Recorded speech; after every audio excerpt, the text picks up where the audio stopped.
জিবরাইল আমিন নবীজির দরবারে আসছে। হুজুর আপনি কেমন আছেন?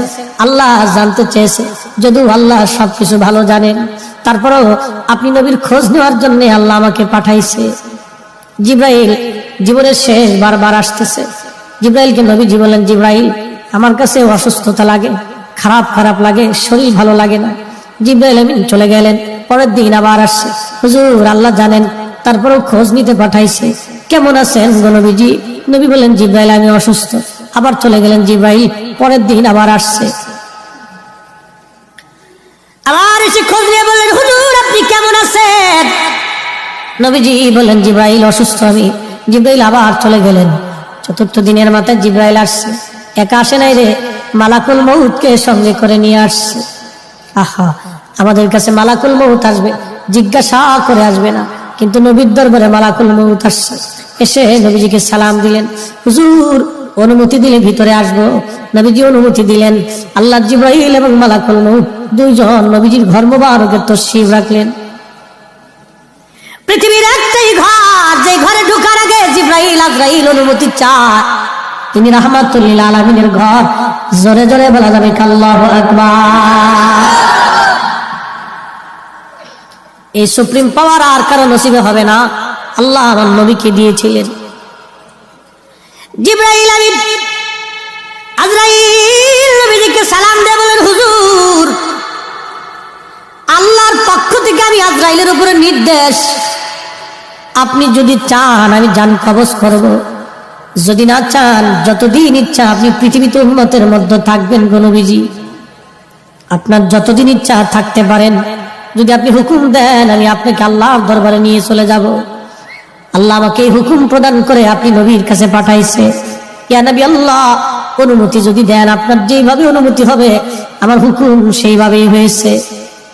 হুজুর পৃথিবীতে এইভাবে কারো, আপনি নবীর আগে কারো অনুমতি হয় নাই, আপনি নবীর পরে এইভাবে কাউকে বলাও হবে না।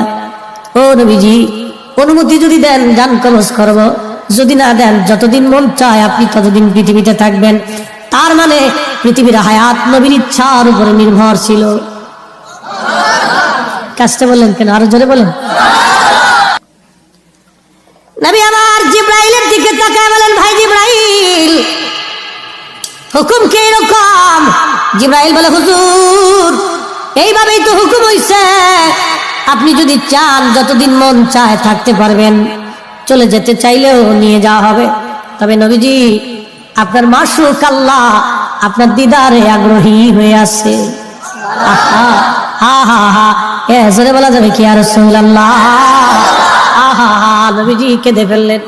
আজরাইল রে আর দেরি কইরো না, পৃথিবীতে আমি আর থাকবো না, আমি আমার মালিকের দিদারে চলে যেতে চাই, আর আমি থাকবো না, মালিকের দিদারে চলে যেতে চাই। আজরাইল আলাইহিস সালাম খুব সতর্কতার সাথে নবীজির বক্ষ মোবারকের উপরে হাত রাখলেন। বুঝতেছেনই তো মরণ বড় কঠিন, বিরাট বড় কঠিন। যখন হাত রাখছে আল্লাহ নবীজির কষ্ট হচ্ছিল।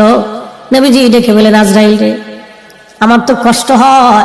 আজরাইল বলেন, হুজুর আল্লাহর পক্ষ থেকে আমার উপরে ফরমান, যদি আপনাকে কষ্ট দেয় আমি আজরাইলের জীবন বরবাদ হয়ে যাবে। নবী গো আপনাকে কষ্ট দেওয়া আমার জন্য হারাম।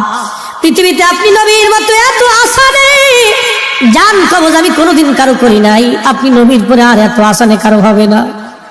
নবী গো আল্লাহর ফরমান, সর্বোচ্চ সতর্কতায় আপনার জান কবজ করতেছি। হুজুর একটু ধৈর্যই তো ধরতেই হবে, কষ্ট হবে।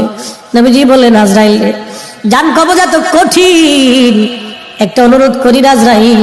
বলেন, ইয়া নবী আল্লাহ আমার উম্মত তো বড় গুনাহগার, আমার উম্মতের জান কবজের সময় আজরাইল আমার উম্মতরে তুমি কষ্ট দিও না। আরে উম্মতের দরদি নবী এই সময় আমাদেরকে ভুলে যান নাই। আমরা উম্মত হয়ে নবী ভুলে গেছি, আমরা উম্মত হয়ে নবী ভুলে গেছি, উম্মত হয়ে নবী ভুলে গেছি। এই সময় নবী আমাদেরকে ভুলে নাই, আমরা উম্মত হয়ে নবী ভুলছি। হায়রে কপাল পোড়া, উম্মত হয়ে নবী ভুলছি। বদনসিব আমাদের, বদনসিব, কপাল বড়ই মন্দ। কি হবে রে আমাদের এই কঠিন মেহশরে, কি হবে রে আমাদের কবরের জিন্দেগিতে, কি হবে রে কঠিন মৌতে, উপায় কি? উপায় কি, আমাদের উপায় কি? নবী ভুলে গেছি। আল্লাহর নবীকে দেখলেন, আজরাইল আমার উম্মতের জান কবজের সময় তুমি আমার উম্মতকে কষ্ট দিও না। আজরাইল বলেন, ইয়া নবী আল্লাহ, নবী গো, আপনার উম্মতের জন্য একটা সুসংবাদ আছে।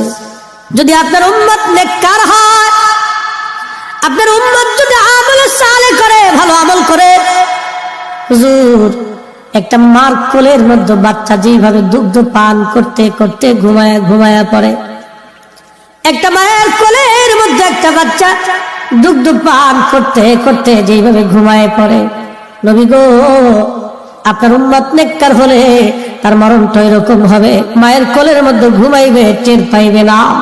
আহা, চিৎকার মেরে বলা যাবে কি মারহাবা।